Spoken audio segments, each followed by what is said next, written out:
mucha bendición. Tomar en serio las Escrituras y pasar tiempo, hermanos, estudiando, exponiendo nosotros, aprendiendo. Creo que ha sido muy gratificante, primeramente para mí, hermanos, poder aprender, y segundo, creo que para ustedes también ha sido de gran bendición. Creo que el Señor nos ha hablado, hermanos, y creo que en este capítulo 9, donde vemos las exigencias para poder ser miembro de una iglesia, o las exigencias para poder verdaderamente ser un discípulo, creo que es algo demasiado confrontante. Hay un pensamiento que dice que hay muchas personas que anhelan encontrar una iglesia bíblica, anhelan encontrar un lugar donde se predique el evangelio. Pero en cuanto se dan cuenta de las exigencias para poder ser miembro de esa iglesia, o no solamente eso, sino de las exigencias para verdaderamente poder ser un discípulo de Jesús, empiezan a retroceder. No es fácil, hermanos, realmente conformarse a la voluntad de Dios.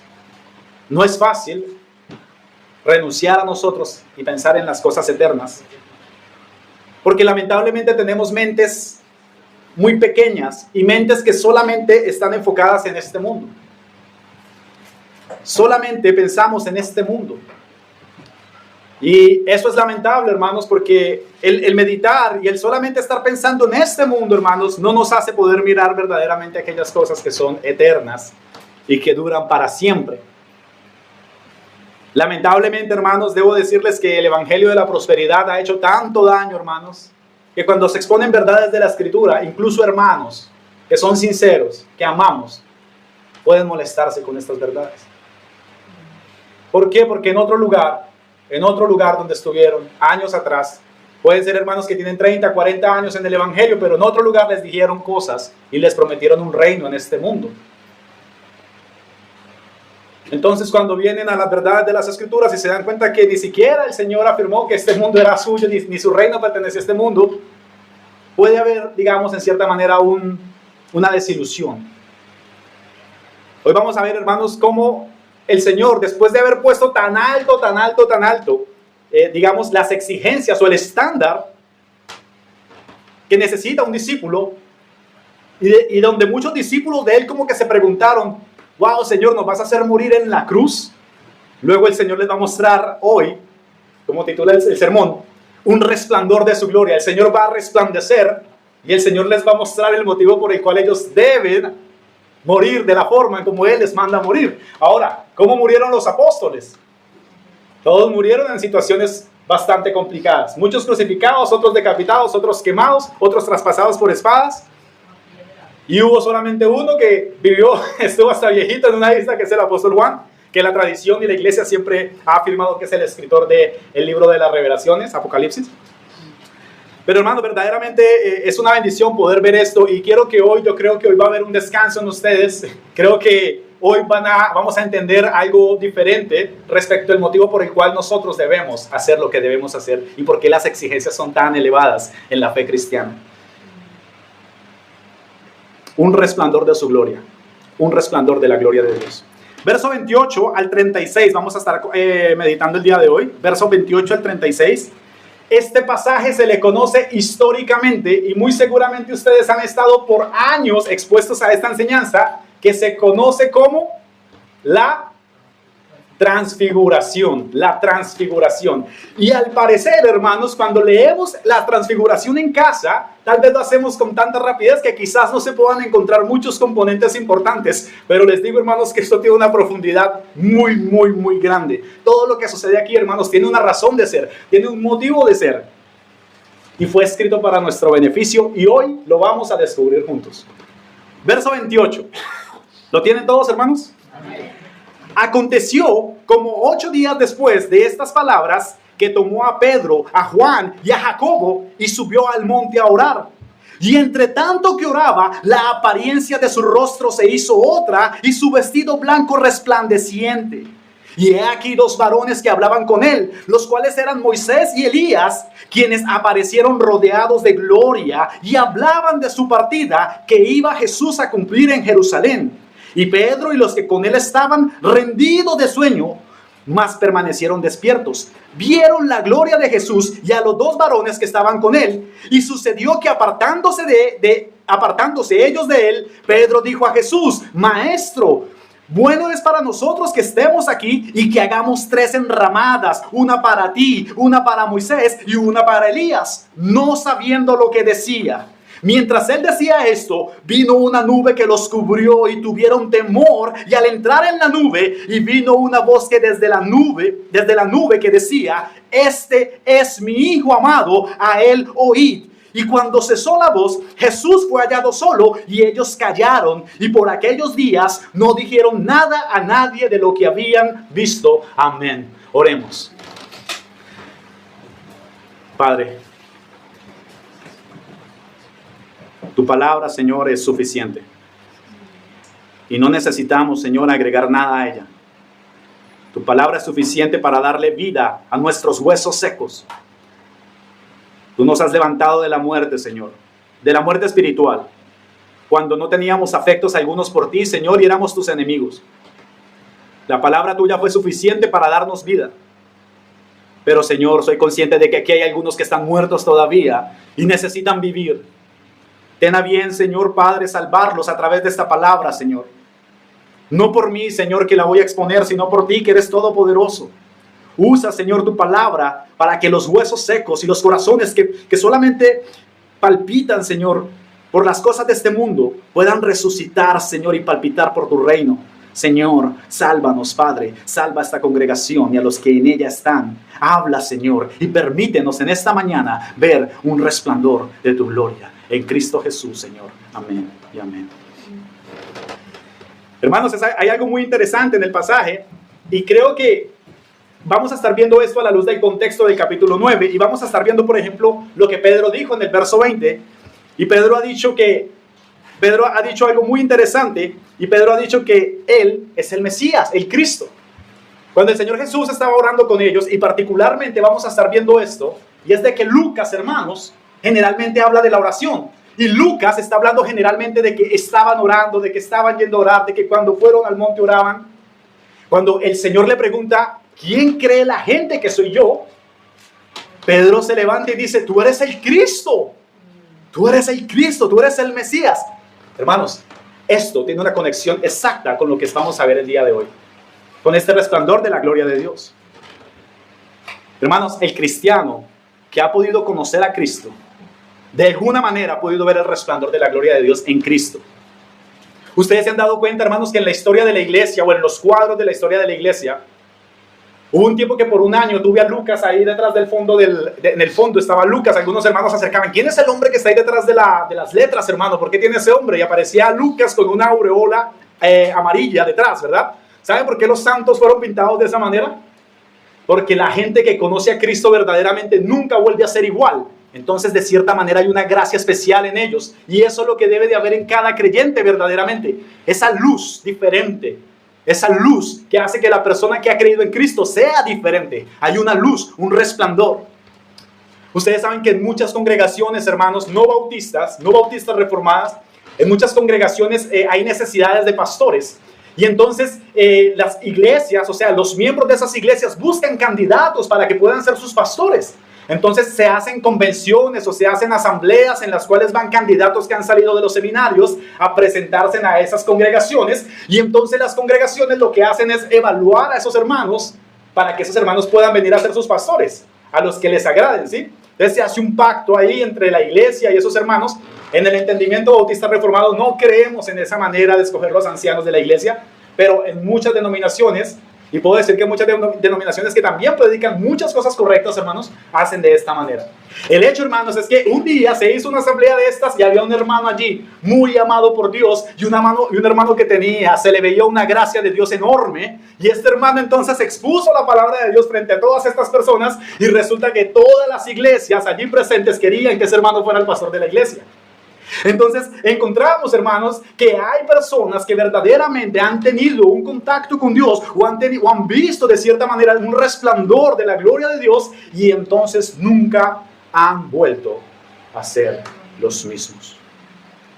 La persona que afirma tener una fe y sigue viviendo de una manera desenfrenada como lo hacía en el mundo, no conoce a Dios en lo absoluto. No puede conocerlo. Y eso es lo que yo espero en esta mañana con este sermón. Hermanos, hay una conexión en todo lo que el Señor ha dicho hasta ahora, en las exigencias que el Señor les ha hecho a los discípulos ahora. El negarse a sí mismo, el tomar la cruz y el seguirlo a Él todos los días no es cristianismo extremo. Hermanos, como les decía en el principio, el evangelio que enseñan en muchos lugares da tristeza, hermanos, porque le vende a la gente ideas y peluches y les vende un mundo de arcoíris. Cuando realmente, hermanos, en este mundo el Señor no nos ha prometido grandes cosas. El Señor nos ha prometido la eternidad, la vida eterna. Ahora, las personas ven estas exigencias y estas exigencias, hermanos, es cristianismo básico. Pero lamentablemente por las malas enseñanzas de muchos, la gente encuentra esto como cristianismo extremo. Y la gente entonces dice, esos hermanos son extremistas. No, ninguna persona que no se niegue a sí mismo y tome su cruz puede estar en el paraíso. No puede hacerlo. Es cristianismo 0,1, perdón. Mis hermanos, vivir para la gloria de Dios, negarnos a nosotros mismos, no es algo que sea extremista. Es algo que todos nosotros, aquellas personas que somos parte del cuerpo de Cristo, debemos hacer. No caigamos ni sucumbamos, hermanos, ante las vanas ideas y ante las vanas predicaciones de muchos. Muchas personas quisieran tal vez un evangelio que no confronte su pecado. Un evangelio que solamente le dé golpes en la espalda. Palabras suaves. Palmadas en la espalda, todo va bien, todo va bien. No, hermanos, el mensaje del evangelio, hermanos, es un mensaje ofensivo. La verdad del evangelio ofende a los hombres. Ayer estaba yo leyendo casualmente un libro de la librería de Chapel Library, que son los que nos envían las confesiones de fe, y en el lema de esos libros dice, nuestro objetivo principal es humillar el orgullo de los hombres y glorificar a Dios. ¿Cuál es el objetivo de la librería? Es una iglesia es una iglesia de 100 personas, hermanos. Es una iglesia bautista reformada. Están a cargo de esta librería. Envían libros a todo el mundo sin ningún costo. Todos los libros en la parte de abajo dicen, nuestro objetivo, humillar, pisotear el orgullo de los hombres y alabar al Señor, alabar a Dios. Eso es lo que hace el evangelio, hermanos. Eso es lo que hace el evangelio. Pero no podemos, hermanos, permitir esto. Si una persona ama a otra, no puede enseñarle mentiras. No puede enseñarle mentiras. Y el Señor no lo hizo en ninguna manera. Imagínense el Señor engañando a estos hombres y diciéndoles, no, tranquilo, todo está bien. Yo voy a ser crucificado. Ustedes irán a casa con sus familias y serán todos muy felices. El Señor no los engañó. Les dijo exactamente lo que iba a ocurrir. Y recordemos que para aquel entonces ellos no sabían que la cruz se iba a convertir en el símbolo de la cristiandad, sino que ellos sabían que era una muerte tortuosa. Y el Señor les dijo, tomen su cruz y síganme. Yo voy a ir primero, ustedes van a venir después. Más adelante en el Evangelio encontramos que hubo incluso una discusión del Señor cuando el Señor restaura a Pedro de nuevo y el Señor le dice, bueno, Pedro, vendrá un tiempo en el que te llevarán a un lado, a otro, te harán esto, te harán lo otro. Y Pedro sabe que va a morir y pregunta, maestro, ¿y qué de este que está aquí a mi lado? De Juan. Le dice, eso no te importa a ti. Eso no es de tu incumbencia lo que le va a pasar a él. El Señor no fue mentiroso. Y la verdad, hermanos, amar a la gente, en muchas ocasiones tienen que decirse verdades incómodas y verdades que duelan. No se le puede permitir a los hermanos de las iglesias llevar vidas dobles o múltiples vidas. Una cosa lo que vemos aquí en la iglesia y otra cosa lo que hacemos tal vez en la casa. No se puede permitir eso. Una cosa es lo que tú haces en la iglesia y otra cosa lo que tú haces en tu trabajo. No se puede permitir eso. Debemos conservar la pureza de la iglesia. La pureza. No estamos llamados a ser hipócritas, hermanos. Estamos llamados a negarnos a nosotros mismos. Y lo repetiré hasta el cansancio. Niégate a ti mismo, pues no puedes ser discípulo de Jesús sin hacer esto. No puedes ser un cristiano y ser llamado hermano. No puedo yo llamarte hermano si tú estás viviendo para ti mismo, pensando en ti mismo, enfrascado en ti mismo. No puedo decirte hermano si tú no has tomado tu cruz y estás siguiendo a Cristo todos los días, para la gloria de su nombre. Esa es la esencia de la enseñanza de Jesús. Esa es la esencia del discipulado cristiano.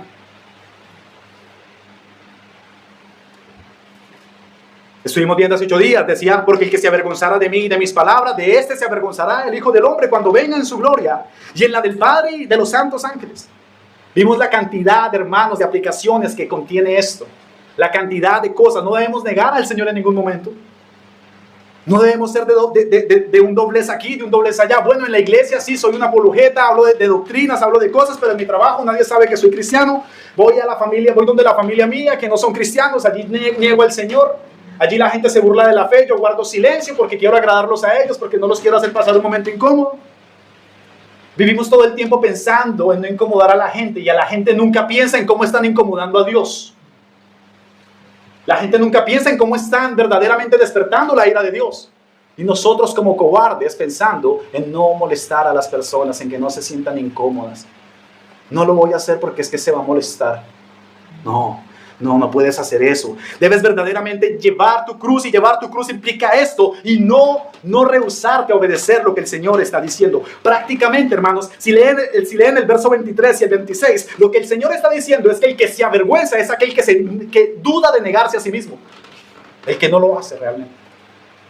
Y en el verso 27 encontramos exactamente la conexión a nuestro texto de hoy también, porque dice: en verdad os digo que algunos de los que están aquí que no gustarán la muerte hasta que vean el reino de Dios. Algunos de los que están aquí, hermanos, el Señor hubiera podido haber dicho: todos los que están aquí conmigo, es decir, los 12, van a ver el reino de Dios. El Señor solamente dijo: algunos de los que están aquí. ¿Por qué razón lo tuvo que decir? Porque había uno que iba a ser el traidor, que se iba a colgar y que después su cuerpo se iba a abrir por dos partes.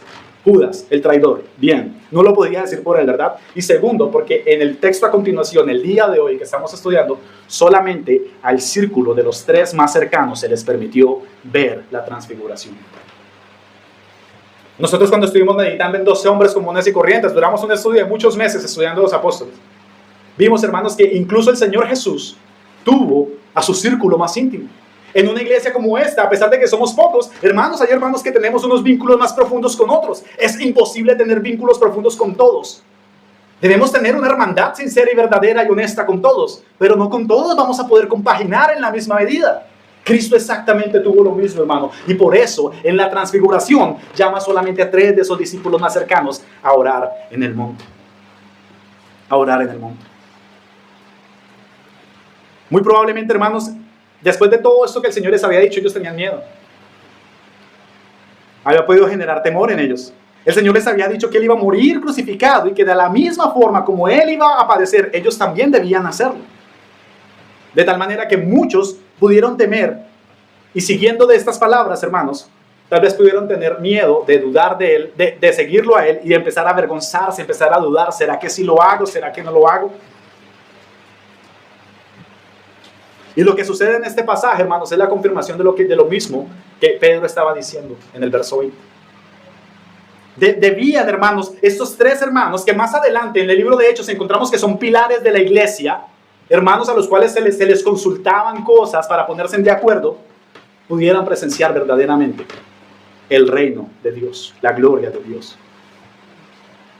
El mismo Pedro, hermanos, que fue quien le fue revelado quién era Cristo, días después de esta revelación estuvo dudando de Él y negándolo con todas sus fuerzas. Este es el cumplimiento de esta palabra, hermanos. Y esta es la escena de la transfiguración. Esta transfiguración, hermanos, es una confirmación dramática de lo que Pedro con anticipación había dicho. Y había dicho: tú eres el Cristo de Dios. Tú eres Dios. Tú eres el Mesías. Y empezando en el primer punto, hermanos, nos damos cuenta de algo muy interesante. Y es de que la transfiguración, o este resplandor de la gloria de Dios, se da en medio de una oración. Se da en medio de la oración. Uno de los detalles más significativos, hermanos, de esta historia y de este relato de Lucas, hermanos, es de que todas las cosas importantes que ocurren en el Evangelio de Lucas están rodeadas primeramente de oración. Los demás evangelistas no narran esto. Marcos no lo narra Mateo, pero Lucas todo el tiempo está escribiendo que antes de que sucediera esto, estaban orando. Antes de esto, oraron. Y ese es claramente, hermanos, el enfoque que Lucas quiere dar del libro, de su evangelio. La oración es muy importante. La oración es muy importante. Y debe ser muy importante, no solamente para ese escritor, para Lucas, sino debe ser muy importante para cada uno de nosotros. Lucas es el único autor, hermanos, que por ejemplo habló acerca de que Jesús, después de ser bautizado, siguió orando. Lucas habló, por ejemplo, de que cuando se fueron a elegir los 12 apóstoles, el Señor antes de hacerlo oró. Justo antes de que Pedro dijera, Señor, tú eres el Mesías, tú eres el Cristo, justo antes de eso, ellos estaban orando. Justo antes del arresto del Señor, Lucas también más adelante, estaremos viendo en el capítulo 22, Lucas va a decir que ellos estaban orando. En la cruz, el Señor ahí a punto de morir, ¿qué estaba haciendo el Señor? Capítulo 23, exactamente lo mismo, orando. El texto nos dice, por ejemplo, que hubo un momento en el que el Señor se apartó a orar y el Señor dijo, pasa de mí esta copa. Y en medio de la oración, hermano, dice que su sudor se convirtió como en grandes gotas de sangre. La oración fue de suma importancia para el Señor. Fue de suma importancia para el Señor. En todo el tiempo los evangelios nos muestran que Él se apartaba a orar. Se apartaba a orar. La pregunta para ustedes en esta mañana es, si nuestro Señor se apartaba a orar, ¿qué nos compete a nosotros entonces, como creyentes? Orar. Orar. Eso es lo que nos compete a nosotros. La oración es necesaria en la vida del creyente. Una de las cosas que muestra que una persona verdaderamente está viva espiritualmente es que esa persona ora. Si usted es una persona que no ora, usted está muerto. Usted está muerto. Si usted no habla con Dios, si usted no tiene una relación con el Señor, usted está muerto.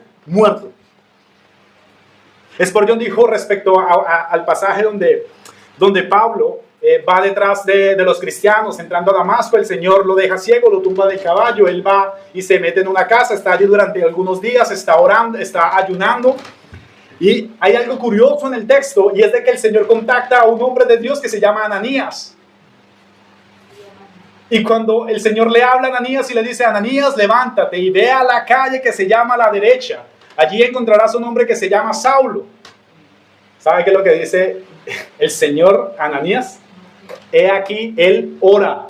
Él está orando. Hermanos, cuando el Señor le dice a Ananías, él ora, significa que él había nacido de nuevo. Una persona que nace de nuevo está orando. Y por lo tanto Ananías, lleno de convicción, entra en la casa y le dice, Saulo, hermano, ¿cómo llamas a un asesino, hermano? Así, en 3 días. ¿Cómo llamas al mismo que te venía a cortar la cabeza? Venía por Ananías. ¿Cómo llamas a ese hombre, hermano? Ananías. Ananías estaba convencido de que Dios había mostrado su gloria, su resplandor en la vida de Pablo. Y este hombre, he aquí, él ora. Ve a la casa de él porque él ora. Está vivo espiritualmente. ¿Oras?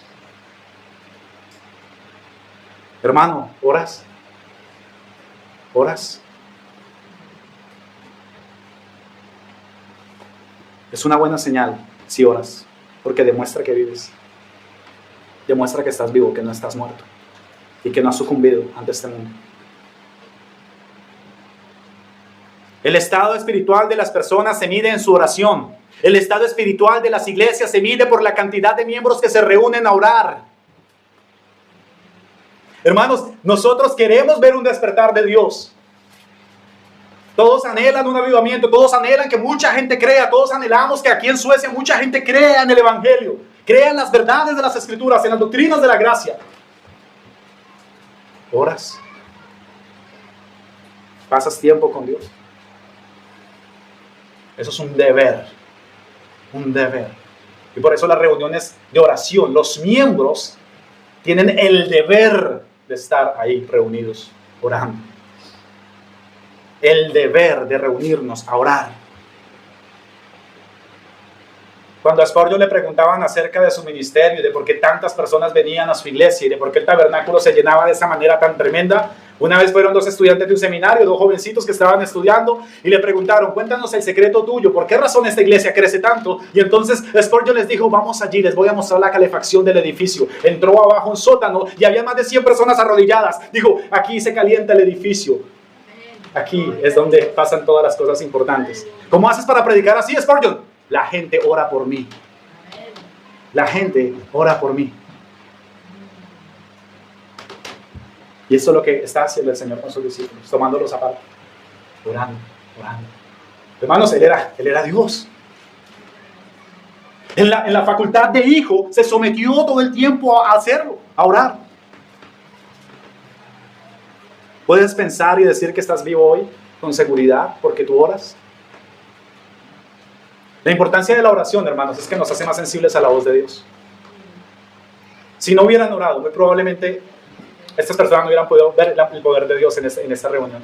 Dice, probablemente el texto no es claro, ni lo dice, y yo estoy especulando quizás, pero dice que los discípulos estaban cansados. Es probable que hayan tenido un día bastante laborioso y es probable que ya hubieran estado durante algún tiempo orando. Y dice que estaban agotados, que estaban cansados. Y es en medio, hermanos, de muchas oraciones que nosotros encontramos las grandes actuaciones de Dios. En la iglesia primitiva, cuando fueron capturados, los hermanos, cuando fueron encarcelados, la oración comunitaria de todos los hermanos hicieron que salieran libres. La oración del centurión Cornelio, un hombre piadoso, un hombre que era gentil, oraba y oraba al Señor, y el Señor tuvo a bien enviarle un ángel y enviar allí a Pedro a que predicara el evangelio a él y que fuera salvo a toda su casa. Pablo y Silas estuvieron en prisión y estuvieron orando y el Señor los liberó. Pablo experimenta un gran éxtasis en medio de una oración y el Señor le promete y le dice que lo va a enviar a los gentiles. Es necesario, hermanos, que pasemos tiempo orando. Miren, hermanos, la gran mayoría de personas quieren ver las grandes manifestaciones de Dios. Y el carismatismo quiere enseñarnos de que para tener una gran manifestación tenemos que tener buena música, buenos sonidos, poner un ambiente un poco oscuro para que la gente empiece a sentir la manifestación de Dios. No, hermano, las grandes manifestaciones de Dios se dan en medio de la oración. Cuando los corazones que son corruptos son convencidos de pecado y creen y abrazan la fe con verdad. Quizás no debemos esperar las mismas experiencias que tuvieron hermanos en el pasado, en aquel periodo extraordinario de la iglesia, en aquel periodo donde los milagros florecían por todas partes. Pero si hacemos verdaderamente la oración de nosotros algo habitual, hermanos, entonces podemos, hermanos, ser más sensibles a la voz de Dios, podemos obedecer con mucha más facilidad y podemos entender con mucha mejor precisión el reino de Dios. Y podemos empezarnos a despegar más de este mundo terrenal y amar más a las cosas del cielo. Y eso es lo que está haciendo el Señor con sus elegidos aquí, con estos 3 discípulos, mostrándoles, llevándolos a una intimidad con Él, llevándolos a que puedan pasar tiempo con Él, orando. Hay algo muy interesante, hermanos, y es de que los puritanos, y en nuestro ambiente de nuestra fe histórica, los hermanos llamaban a la oración, pero también llamaban mucho a la meditación y el silencio. Nosotros entendemos por oración decir muchas palabras y palabras. No, hermano, a veces hay que quedarse en silencio y contemplar. Esperar. Hay hermanos que conozco que dicen, hermano, me gusta ir a los bosques, solo, pasar tiempo con Dios allí, orar, meditar. Me gusta hacerlo. Me gusta estar a solas con Dios, pasar tiempo con Él. Y no se refiere a estar diciendo cantidad de palabrerías ahí. La oración debe ser la búsqueda de la presencia de Dios poderosa en nuestras vidas. Y en esta ocasión, hermanos, es precisamente el medio por el cual el Señor permite que estas personas puedan ver su gloria. No puedes entender el llamado de Cristo, no puedes entender su hermosura, no puedes entender su grandeza sin oración. Y sin oración es imposible que puedas negarte a ti mismo y seguirlo. No puedes hacerlo. Y aquí es interesante ver, hermanos, cómo después de esto, el Señor empieza a mostrar su identidad y su gloria. Dice el texto, hermanos, que su rostro empezó a cambiar de apariencia y empezó a resplandecer. Y esto tiene algo que viene de mucho más atrás. Hubo un hombre en las Escrituras al cual también su rostro resplandeció, ¿verdad? Yo sé que ustedes conocen bien la historia. Y este hombre fue Moisés en el Éxodo. Cuando vio, en cierta manera, cuando tuvo una relación con Dios, dice que él bajó y su rostro alumbraba. Y todo el pueblo tuvo temor. ¿Y qué hacía Moisés cuando encontraba al pueblo? Se cubría, después de hablar con el pueblo, se cubría su rostro. Dice la Escritura, y aconteció que descendiendo Moisés descendiendo con la ley, dice, descendiendo del monte de Sinaí con las 2 tablas del testimonio en su mano, al descender del monte, no sabía Moisés que la piel de su rostro resplandecía después de que hubo hablado con Dios. Y Aarón y todos los hijos de Israel miraron a Moisés, y aquí la piel de su rostro era resplandeciente, y tuvieron miedo de acercarse a él. Entonces Moisés lo llamó, y Aarón y a todos los príncipes de la congregación volvieron a él. Y Moisés les habló. Después se acercaron todos los hijos de Israel, a los cuales mandó todo lo que Jehová le había dicho en el monte Sinaí. Y cuando acabó Moisés de hablar con ellos, puso un velo sobre su rostro. Es interesante ver aquí, hermanos, que en cierta manera podemos ver algo que sucedió en las Escrituras, y casualmente el profeta que aparece aquí en la transfiguración, uno de ellos es Moisés. Uno de ellos es Moisés. Sin embargo, hermanos, lo que experimentó Moisés fue solamente un reflejo. Fue solamente un destello de la gloria de Dios. Sin embargo, Jesús aquí, hermanos, resplandece por sí mismo, porque en Él habita corporalmente toda la plenitud de la deidad.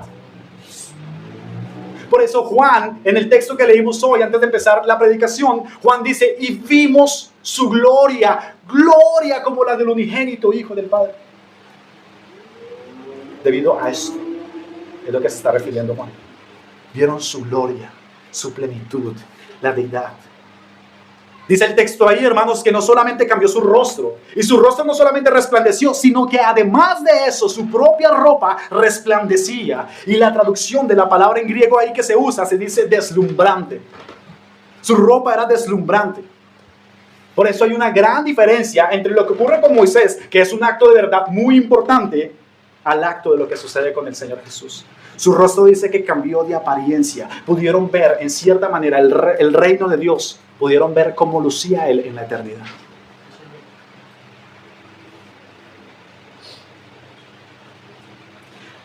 La apariencia transformada de Jesús no se debe, por lo tanto, simplemente a lo que están experimentando la gloria de Dios como Moisés, sino más bien a que Él mismo es la fuente de gloria divina.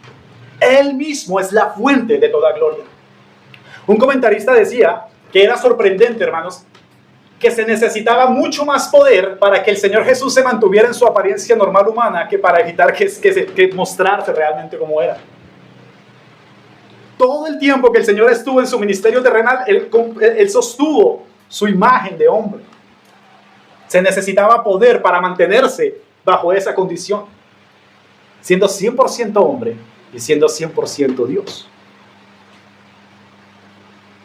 Y dice que Pedro y todos los que estaban ahí estaban rendidos de sueño, pero permaneciendo despiertos. Dice que vieron esto y vieron la gloria de Dios, el resplandor de la gloria de Dios. Es muy interesante, hermanos, que el Señor, primeramente que Pedro, a través del Espíritu, diga, bueno, tú eres el Cristo. Más adelante el Señor muestra todas las exigencias que requieren ellos y les dicen que tengan cuidado y que se avergüencen de Él. Y luego el Señor tome a estos tres y les dé la posibilidad de mostrarles quién era Él realmente. En pocas palabras, el Señor está diciendo, este soy yo, no teman. Este soy yo y esto es en lo que ustedes están creyendo. Ahora, la aparición de Moisés y Elías en el verso 30, hermanos, refuerza aún más la identidad de Jesús. Se suele interpretar, y la tradición de la iglesia ha interpretado de que aparece Moisés y aparece Elías porque uno representa la ley y los profetas. Moisés la ley y Elías los profetas. Y puede que sea muy acertado verdaderamente esto, que esa sea la razón por la cual estos dos hombres aparecen ahí. Y dicen que estos dos hombres están hablando con él, pero en cierta manera la gloria pertenece a Cristo que está ahí con ellos. Ellos aparecen ahí, hermanos, en la transfiguración, pero lo sorprendente es de que es Cristo el que es glorificado ahí en medio de ellos, y ellos están ahí con él sosteniendo, dice, una conversación. Hermanos, esta parte es supremamente interesante. ¿De qué estaban hablando? ¿Qué temas tenían que tratar estos tres hombres que estaban ahí reunidos? ¿Qué temas estaban tratando? ¿Y saben cuál fue el tema de conversación, hermanos? Lo que Él iba a hacer allí en Jerusalén. La salvación, la redención de los hombres, la redención de las almas que iban a creer en Él, la redención de todo su pueblo, de toda su iglesia. Esto fue lo que se pusieron a hablar estos hombres, hermanos. Es sorprendente. En que Él iba a ser martirizado, iba a ser rechazado por los ancianos. Pero el tema esencial de todos es de que Él iba a poner su vida por nosotros. Y ese es el tema más elevado de aquí. Miremos los dos puntos, hermanos. Miremos el punto de Moisés. ¿Qué pasó con Moisés?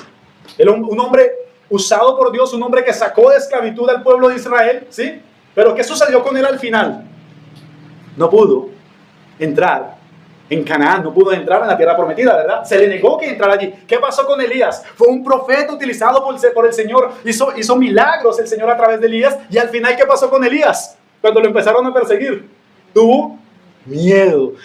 Y fue aquel hombre que fue arrebatado por el Señor, que no vio la muerte realmente en esta tierra. Pero el Señor está allí y cumplirá toda su misión con perfección en esta tierra.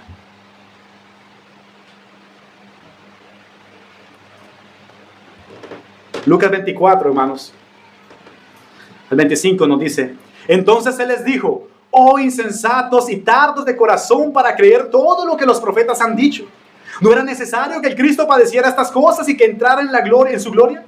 Y comenzando desde Moisés y siguiendo por todos los profetas, les declaraba en todas las escrituras lo que él decía. Este fragmento de las escrituras, hermanos, se da en el camino de los hermanos que van a Emaús. ¿Y qué les dice el Señor exactamente? Ellos dicen que están entristecidos por todo lo que había ocurrido, y le dicen ellos: bueno, porque aparece el Señor y dice que la forma del Señor había cambiado y que no lo reconocían y pensaba que era un hermano normal, y el Señor se acerca y le dice: bueno, ¿y por qué están tan tristes? Dicen: no, pues ¿acaso no saben lo que ha ocurrido? Ha muerto Jesús. Y el Señor empieza a explicarles desde Moisés hasta todos los profetas de que todo lo que se dijo antes se refería a Él mismo. Y es por esta razón, hermanos, que es muy probable que estos dos hombres están dando testimonio verdaderamente de quién es Jesús. Y lo están glorificando ahí, hablando con Él, cumpliendo las escrituras. Básicamente el Señor está diciendo: en mí se cumplen la ley y los profetas. El cumplimiento de todas las cosas. Pero lo más sorprendente, hermanos, no es solamente de que su rostro haya cambiado, de que sus ropas hayan alumbrado. Lo más sorprendente ni siquiera es, hermanos, que esté Elías y Moisés ahí. Es bastante interesante todo lo que está pasando ahí, pero hay algo mucho más grande detrás de todo esto. Y vemos es la voz y la presencia del Padre en medio de todas las cosas que se están orquestando ahí. El resplandor de su rostro, la transformación, eso nos dice mucho. Moisés, Elías ahí, esto nos dice mucho. Sin embargo, dice el verso 35, y vino una voz desde la nube que decía: este es mi Hijo amado, a él oíd. El mensaje básico hace esto, hermanos, y hace eco en las palabras divinas pronunciadas en el bautismo de Jesús. ¿Qué fue lo que sucedió en el bautismo de Jesús? Hubo unas palabras que vinieron del cielo, y en el bautismo de Jesús, las palabras que vinieron del cielo fueron estas. Digo: tú eres mi Hijo amado, en ti tengo complacencia. Fueron unas palabras dirigidas directamente a Cristo, pero aquí, hermanos, en el contexto que estamos hablando, el Padre habló exactamente a los testigos que están ahí reunidos. Y esto es lo que le dice el Señor a ellos: este es mi Hijo, yo lo he elegido a Él, Él es mi Hijo amado, óiganlo a Él. Dirigiéndose, no al Señor, dirigiéndose a Juan, a Jacobo y a Pedro que están ahí. La voz del cielo y del bautismo dijo: tú eres mi Hijo amado, refiriéndose y yendo directamente hacia el Señor y diciendo: tú eres mi Hijo. En la transfiguración dice: Él es mi Hijo y a Él lo deben escuchar. Aquellos que han podido ver la gloria de Dios en Cristo deben vivir para escucharlo y obedecerlo. Hermano, este es el resplandor de su gloria, este es el resplandor de la gloria de Dios, que incluso el mismo Moisés, el mismo Elías aparecen en la cena, pero el mismo Padre aparece con voz de trueno y dice: Él es mi Hijo amado, a Él oíd, a Él oíd.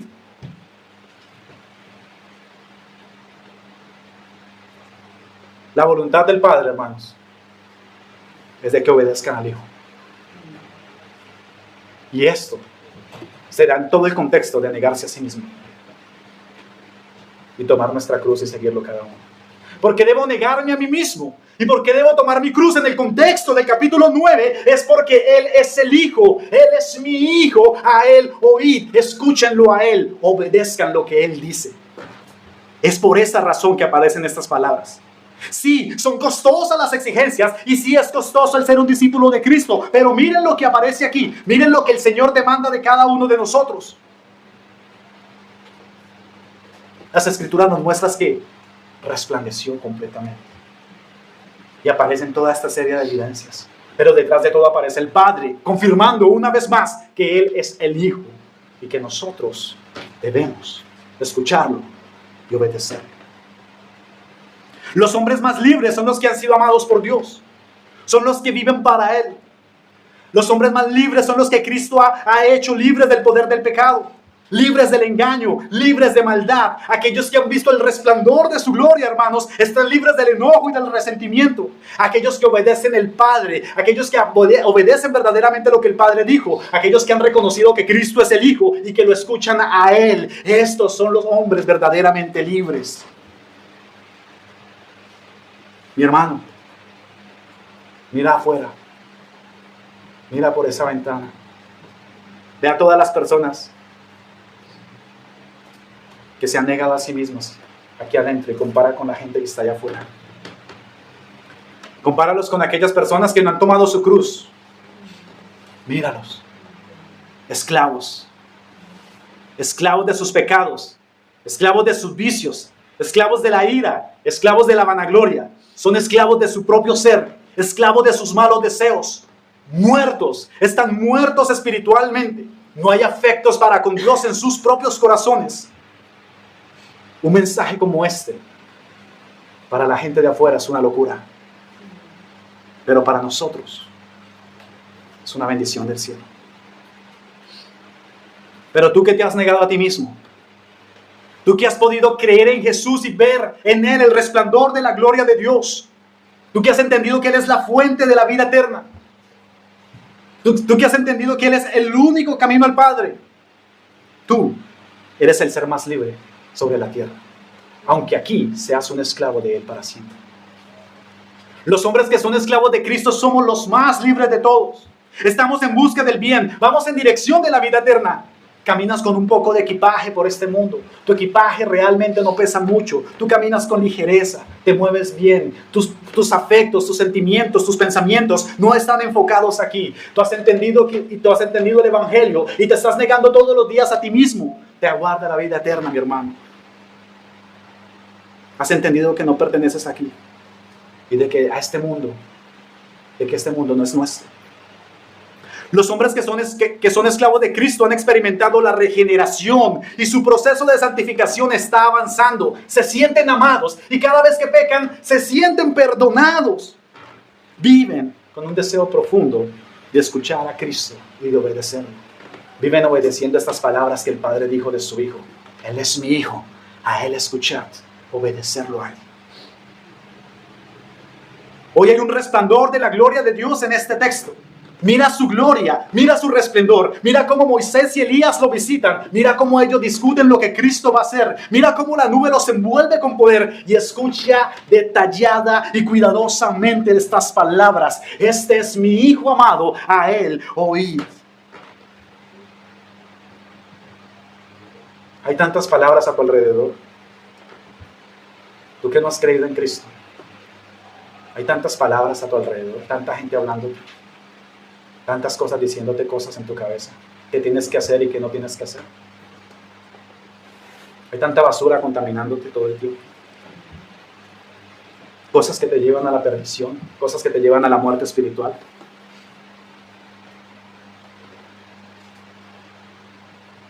Hoy te exijo que escuches esta palabra. Este es mi Hijo amado, escúchenlo a Él. En el bautismo, hermanos, la voz que dio testimonio que el Hijo vino del cielo, que dio testimonio del Hijo, aquella voz vino del cielo. Pero ahora la voz que da testimonio del Hijo viene de la misma nube que los ha envuelto a ellos. El mismo poder de Dios ahí. Se ven envueltos. Imagínense la experiencia de Jacobo, de Pedro, de Juan. Están envueltos en aquella nube y aquella voz hablando de esta forma. Ay, amigo, tú que no has creído todavía y que la duda te mantiene en la incredulidad. ¿Cuánto desearía que hoy pudieras ver el resplandor de la gloria de Dios y que pudieras ser libre? El Dios mismo, creador de todas las cosas, ha dispuesto todos los medios para que hoy estés aquí sentado frente a esta enseñanza. Hoy Dios el Padre te exige que te arrepientas de tus pecados y que creas en Jesucristo. Hoy el Evangelio está puesto delante de ti y gratuitamente te es ofrecido. Cree hoy y recibe vida eterna. Pero cuánta tristeza hay en mi corazón por aquellos que están aquí y que aún rechazan este hermoso mensaje. Les diré una cosa, les esperan días muy difíciles y la oscuridad eterna está esperando abrazarlos para siempre si no creen en este mensaje. No pueden terminar bien aquellos que pisotean la verdad del Evangelio. No pueden tener un buen final aquellos que pisotean el mensaje del cielo. Este mensaje tan lleno de amor y de esperanza que gratuitamente se ofrece a los que han ofendido a Dios. Esta predicación, si niegas al Señor, te empujará con más fuerza, con mayor fuerza a la oscuridad eterna. Cada sermón que escuchas es un cúmulo más de peso sobre tus hombros, el cual te hundirá por haberte negado a creer en la verdad. No tendrás excusa allí y tendrás muchos sermones por delante que una y otra vez te recordarán que tu corazón fue duro y no quisiste creer en esta verdad. Cada sermón ignorado será un peso sobre tus hombros y por estar aquí sentado la condenación sería más fuerte para ti. Evita caer en aquella oscuridad eterna. Recibe hoy un resplandor de la gloria de Dios y vive para siempre. De lo contrario te espera la oscuridad para abrazarte por la eternidad. Oremos.